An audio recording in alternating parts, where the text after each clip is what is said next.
오늘 하나님께서 주시는 말씀은 구약성경 잠언 6장 20절에서 35절까지의 말씀입니다.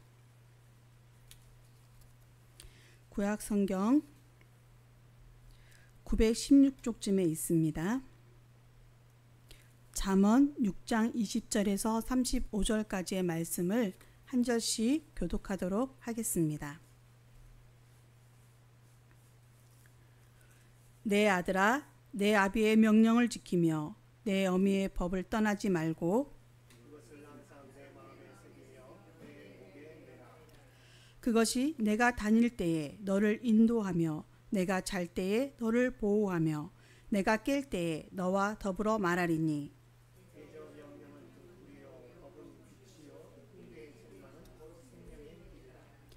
이것이 너를 지켜 악한 여인에게 이방 여인의 혀로 호리는 말에 빠지지 않게 하리라.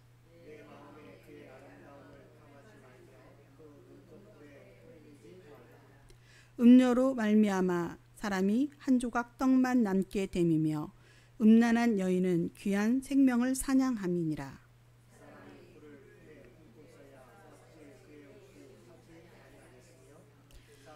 사람이 숯불을 밟고서야 어찌 그의 발이 되지 아니하겠느냐.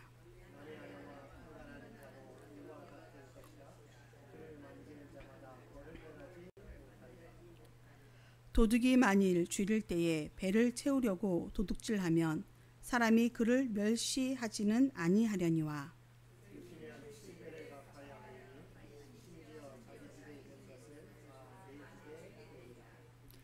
여인과 간음하는 자는 무지한 자라. 이것을 행하는 자는 자기의 영혼을 망하게 하며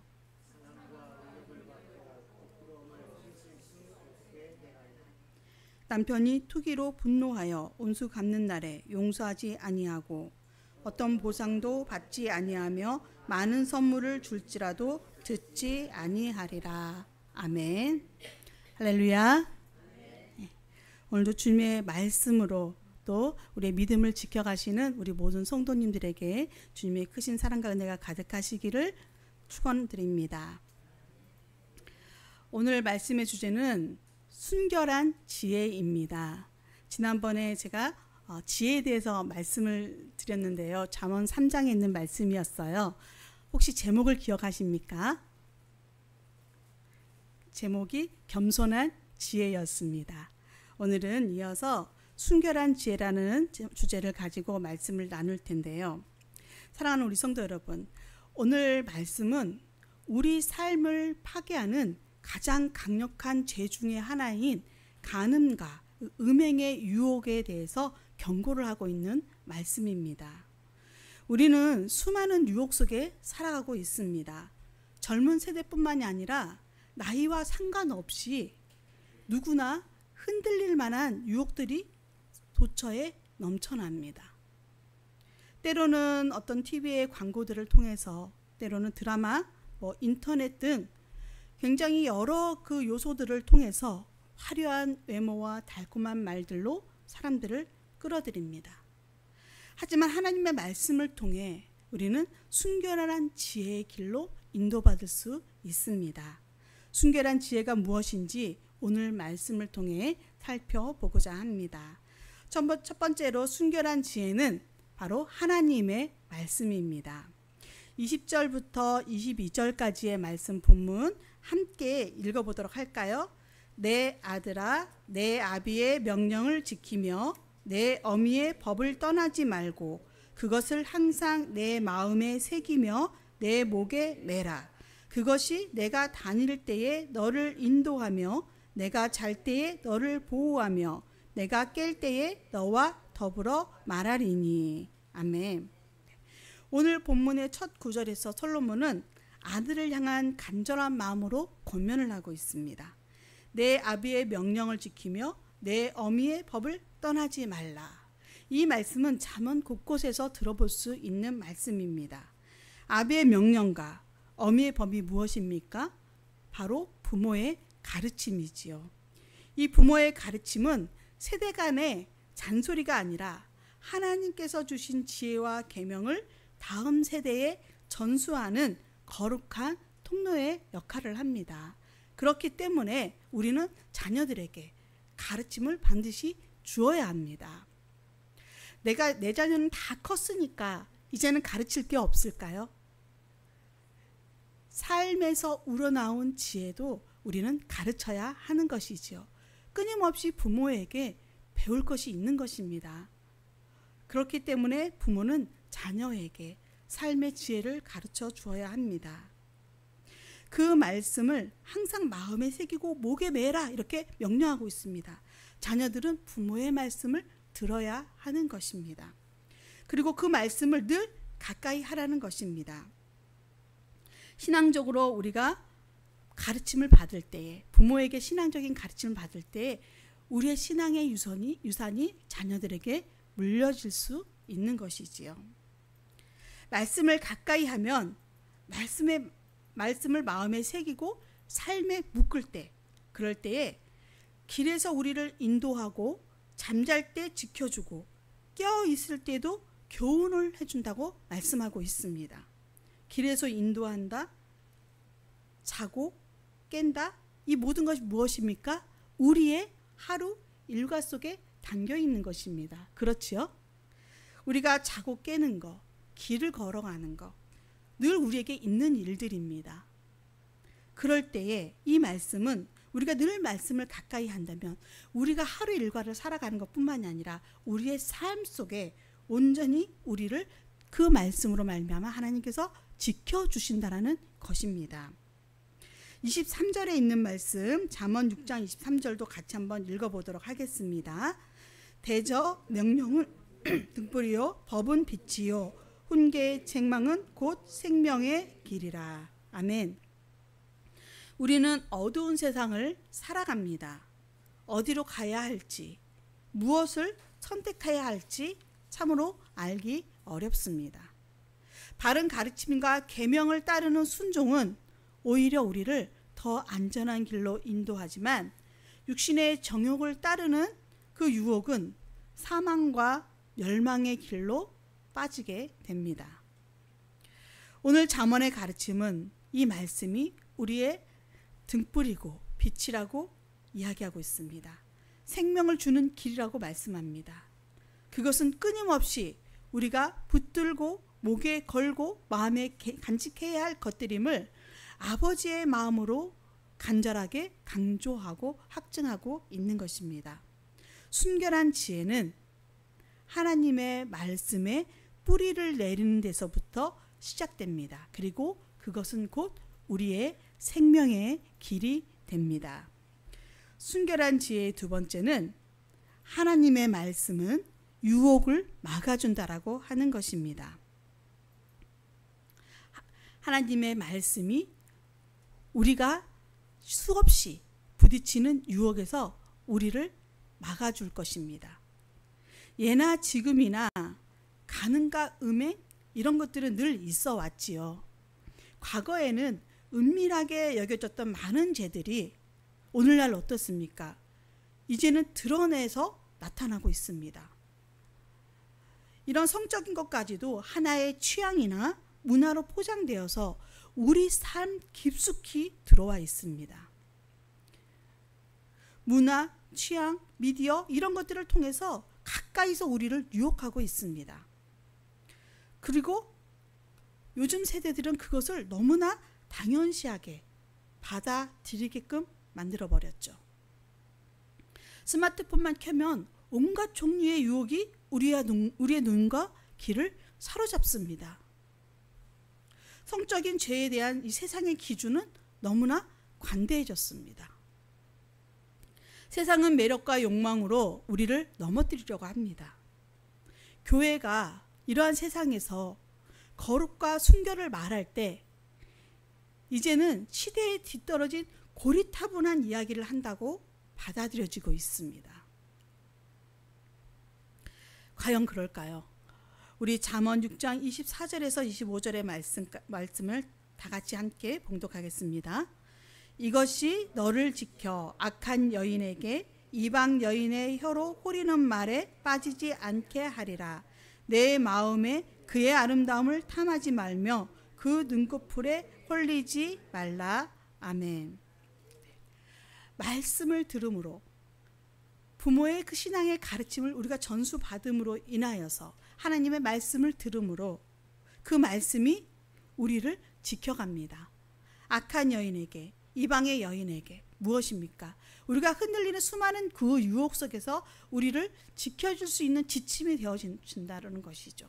그리고 우리가 흔들리는 그 믿음 속에서도 우리가 이 말씀을 통하여서 우리의 믿음을 지켜갈 수 있다는 것이죠. 그리고 말씀을 더 가까이 할 때에 우리에게는 분별할 수 있는 능력이 생기는 것입니다. 25절에 보니까 내 마음에 그의 아름다움을 탐하지 말며 그 눈꺼풀에 홀리지 말라 말씀하고 있습니다. 잠언 기전은 이러한 모든 죄가 마음의 욕심에서 잉태되고 있음을 지적하고 있는 것입니다. 25절 상반절에 마음에 그의 아름다움을 탐하지 말라, 분명한 경고를 하고 있는 것이지요. 마음으로 시작된 탐심은 곧 눈꺼풀에 홀리게 됩니다. 마음이 있는 곳으로 자꾸 찾아가는 것이죠. 눈으로 볼거리를 찾는 것입니다. 내가 관심 있는 것이 자꾸 눈에 띄지 않습니까? 그곳에 시선이 고정됩니다. 결국 그리고 행동으로 옮겨지게 되고, 그러한 죄악을 행동으로 행했을 때 결국에는 파멸에 이르고 만다라는 것입니다. 예수님께서도 마태복음 5장 28절에 이렇게 말씀하셨습니다. 제가 봉독해 드리겠습니다. 여자를 보고 음욕을 품는 자마다 마음에 이미 간음하였음이니라. 아멘. 죄는 마음에서 시작이 되어지는 것입니다. 작은 호기심, 작은 타협, 이러한 것들이 결국 큰 불행을 낳게 되는 것이죠. 이미 마음속에 음욕을 품는 자마다 이미 간음하였다라고 말씀합니다. 그리고 그 죄의 결과, 그 결과는 바로 파멸입니다. 파멸이 어떻게 이루어집니까? 우리 26절 말씀입니다. 같이 한번 읽겠습니다. 음료로 말미암아 사람이 한 조각 떡만 남게 됨이며 음란한 여인은 귀한 생명을 사냥함이니라. 아멘. 한 조각 떡만 남게 된다라는 것, 무슨 뜻일까요? 모든 재산과 명예와 사회적 지위를 다 잃고 빈털터리가 된다라는 생생한 묘사입니다. 그러나 그것이 전부가 아닙니다. 이 음란한 음욕으로 말미암아 귀한 생명을 사냥당합니다. 귀한 생명을 잃는다라는 것이죠. 여기서 말씀하는 귀한 생명이란 무엇입니까? 우리의 건강, 우리의 시간, 우리의 재능뿐 아니라 가족의 신뢰도 무너지게 되고 자녀들의 존경도 사라지게 됩니다. 무엇보다도 정말 두려워해야 할 것은 하나님과의 친밀한 관계에서 멀어진다는 것입니다. 이러한 죄악은 우리의 모든 것을 다 빼앗아가고 맙니다. 결국 그래서 우리 영혼 그 자체, 이 귀한 생명은 우리 영혼 그 자체입니다. 우리의 영혼 자체가 파괴되고 마는 것이지요. 음행은 이 모든 것을 한 번에 사냥하는 무서운 사냥꾼입니다. 우리 27절부터 29절 말씀도 같이 읽겠습니다. 사람이 불을 품에 품고서야 어찌 그의 옷이 타지 아니하겠으며 사람이 숯불을 밟고서야 어찌 그의 발이 되지 아니하겠느냐. 남의 아내와 통관하는 자도 이와 같을 것이라. 그를 만지는 자마다 벌을 면하지 못하리라. 아멘. 네. 너무나 당연한 말씀인데 이 당연한 말씀을 왜 하는 걸까요? 사람이 불을 품에 품고 있으면 어떻게 돼요? 옷만 타는 것이 아닙니다. 몸도 함께 타는 것이죠. 사람이 숯불 위에 올라서 보세요. 그 발이 강해서 그 뜨거운 불길에 견딥니까? 견딜 수 없습니다. 벌겋게 되게 되지 않겠습니까? 너무나 당연한 이치입니다. 무슨 말씀입니까? 이 죄에 대한 결과가 파멸이라고 하는 것은 이것은 부정할 수 없는 확실한 이치이고 결과라는 말씀입니다. 바꿀 수 없다라는 것입니다. 남의 아내와 통관하는 자도 이와 같을 것이다. 그를 만지는 자마다 벌을 면하지 못하리라. 아멘. 성경은 분명히 말씀합니다. 무엇을 말씀합니까? 그 결과에 대한 죄의 대가를 피할 수 없다라는 것을 말씀하는 것입니다. 그러므로 지혜로운 사람은 음행의 길을 멀리하고 하나님의 말씀을 붙들며 살아갑니다. 지혜로운 사람은 아예 그 불을 품을 생각을 하지 않습니다. 그렇죠? 그 뜨거운 것을 뻔히 알고 품으면 어때요? 그건 어리석은 사람인 거예요. 간혹 판단력이 흐려서 아주 뭘 몰라서 하는 어린아이가 아니고서는 그럴 수밖에 없어요. 제가 왜 이 말씀을 드리냐면 불현듯 저희 아이가 생각이 나서 그렇습니다. 저희 아이가 아주 어렸을 때에 겨울에 뜨거운 난로가 옆에 있었는데 교회에서 뜨거워 만지면 안 되는 수없이 교육을 시켰겠지요. 그런데 이 어린 30살 된 아이가 모르는 거예요. 그 뜨거운 맛을. 그래서 결국 이 난로 위에 손을 딱 하니 올렸습니다. 그랬는데 소리가 지지직 하면서 손이 어떻게 되었겠어요? 벌겋게 있고 껍데기가 다 벗겨졌어요. 저는 예배가 있어서 다음 예배에서 나가지 못했지만 저희 남편이 급하게 아이를 안고 병원으로 뛰었습니다. 이게 분별하지 못하는 아이는 그럴 수 있다 치더라도 장성한 어른으로서 정상적인 사고를 가지고 있는 사람이라면 결코 그 불을 품지 않습니다. 그 숯불에 올라서지 않습니다. 너무나 당연한 이치라는 겁니다. 그렇기 때문에 우리는 지혜로운 자가 되어야 합니다. 아예 멀리하고 늘 하나님 말씀을 가까이 하면서 그 말씀의 지도를 받아야 하는 것이지요. 말씀을 붙들 때 눈길 하나, 말 한마디에 그 유혹에 빠지지 않게 되는 것입니다. 합리적인 것처럼 들리고 감성을 자극하는 달콤한 유혹의 말에 영혼이 속절없이 무너지지 않도록 막아주는 유일한 방법은 방어벽은 바로 살아있는 하나님의 말씀입니다. 하나님의 말씀을 가까이 하는 순결한 지혜는 유혹을 차단하는 능력인 줄 믿습니다. 세 번째로 순결한 지혜는 영혼을 보존하고 하나님의 은혜 안에 거하게 합니다. 우리 전체적인 이 세 번째에 해당되는 말씀이 마지막 절에 30절부터 35절까지의 말씀을 토대로 이루어지고 있습니다. 다 읽지는 않겠습니다. 그런데 이 30절부터 35절의 말씀은 좀 더 구체적으로 예를 들어 비참한 결과를 나타내고 있습니다. 배고픔 때문에 도둑질한 사람의 예를 들고 있습니다. 배가 고파서 먹을 것을 훔치면 비난의 대상은 되지 않는다라는 거예요. 아유, 그렇게 하면 안 되지, 잘못됐지라고 책망은 받을 수 있습니다. 그러나 비난의 대상은 되지 않습니다. 얼마나 배가 고팠으면 그랬을까? 오히려 동정의 대상이 되겠지요. 그래도 그 죄에 대한 대가는 반드시 치러야 된다라는 것입니다. 거기에 대한 벌을 받게 되죠. 변상을 합니다. 또 때로는 더 큰 것들을 훔쳤을 때는 자기 집에 있는 모든 것을 다 내줘서라도 배상을 해야 하는 것입니다. 그런데 간음은 훨씬 더 심각한 범죄라는 것을 말씀에서 드러내주고 있습니다.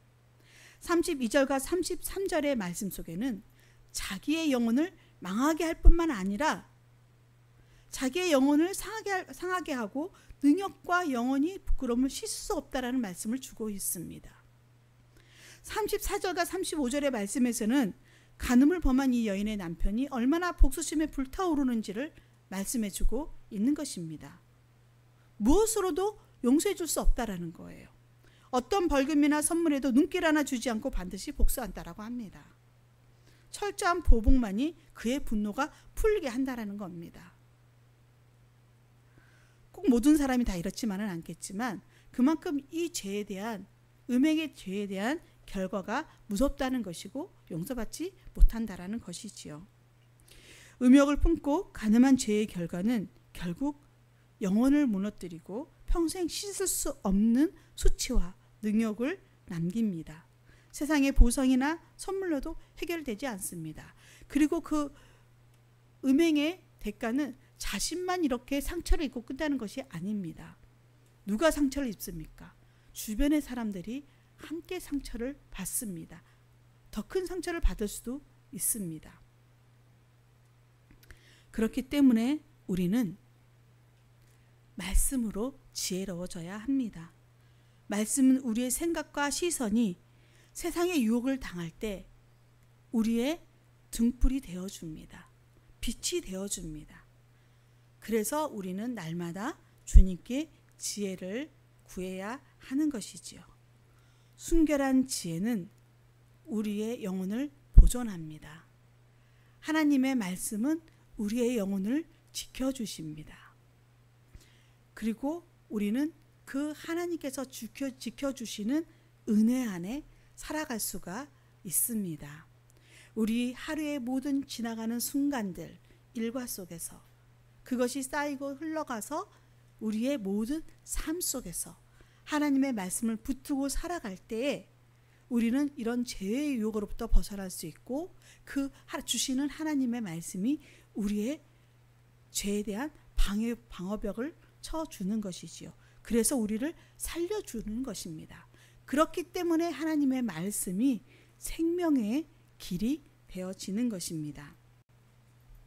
사랑하는 성도 여러분, 잠언의 교훈은 좀 더 우리의 삶에서 구체적인 실제들을 예시해주고 제시해주고 있습니다. 그런데 이 교훈이 단순히 죄를 피해라 하는 것을 가르쳐주기 위한 것만은 아니라는 것입니다. 이 말씀은 우리를 생명의 길로 인도하시고자 하는 하나님의 사랑입니다. 이 말씀을 통하여서 우리를 바른 길로 인도하시고 우리를 살리시고자 하시는 하나님의 사랑입니다. 순결한 지혜는 우리로 하여금 주님 앞에 깨끗하고 거룩하게 서게 하며 그 믿음을 통하여서 그 순결함을 통하여서 우리의 가정을 지키고 우리의 교회를 지키고 세상 속에서도 빛과 소금으로 우리가 살아갈 수 있게 될 줄로 믿습니다. 마지막으로 말씀을 정리합니다. 잠언은 우리에게 말씀합니다.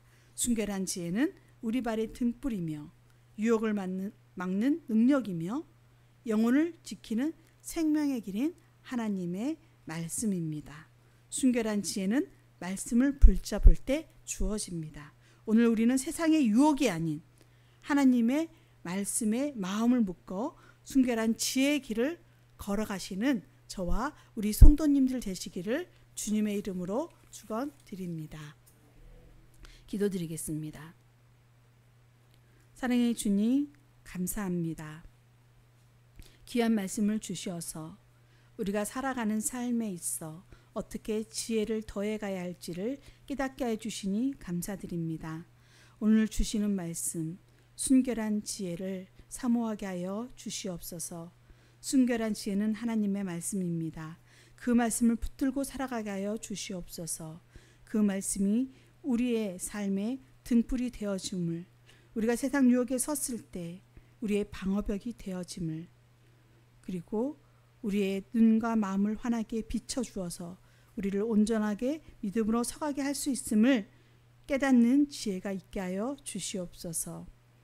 그리하여서 이 모든 믿음을 통하여서 주님의 말씀을 가까이 함으로 가정과 교회가 세워져 갈 수 있도록 하나님 함께하여 주시옵소서. 무엇보다 우리의 믿음이 순결을 잃지 않게 되기를 원합니다. 모든 것이 혼합되어진 세상 속을 살아갑니다. 그러나 우리의 믿음은 혼합된 믿음이 되지 않게 하여 주시옵소서. 오직 주님을 바라보고 주님의 말씀으로 승리하는 모든 성도들의 삶이 될 수 있도록 주님께서 인도하여 주시옵소서. 사랑의 주님, 이 나라와 민족이 함께해 주시고 당신의 뜻 가운데 통치하여 주시어서 하나님의 선한 영향력이 나타나는 나라가 될 수 있도록 이끌어 주시옵소서. 우리 창녕교회가 100주년을 준비하며 다음 선교 100년을 향해 나아가고자 합니다. 하나님, 그 걸음에 동행하여 주시고 하나님의 뜻을 구하고 하나님 뜻대로 성취되어지는 이 귀한 시간들을 저희들이 한마음으로 간구할 수 있도록 인도하옵소서. 병중에 있고 연로하신 우리 성도님들을 기억하여 주시고 그들에게 치유와 회복의 은총 그리고 새 힘을 더하여 주시옵소서. 우리의 자녀 세대를 기억하여 주시고 그들이 꿈꾸는 모든 비전이 주 안에서 형통함을 이루어갈 수 있도록 역사하여 주시옵소서. 하나님, 우리의 자녀들 중에 특별히 또 입시를 앞두고 시험을 준비하고 또 임용고시를 준비하면서 직장을 구하며 나아가는 우리의 자녀들도 있습니다. 그들의 기도 수레에 귀를 기울여 주시고 그들의 수고가 헛되지 않도록 매 순간 시간마다 하나님 지켜 주시옵소서. 우리 부모 세대는 무엇보다 우리의 믿음의 유산을 자녀들에게 잘 물려줄 수 있도록 우리가 믿음으로 바로 서갈 수 있도록 하나님 함께하여 주시옵소서. 오늘도 주시는 말씀을 마음에 새기고 삶에서 결단을 이루며 열매를 맺기를 소망하옵고 이 모든 간구 우리를 구원해 주신 주 예수 그리스도의 이름으로 기도드립니다. 아멘. 우리 다음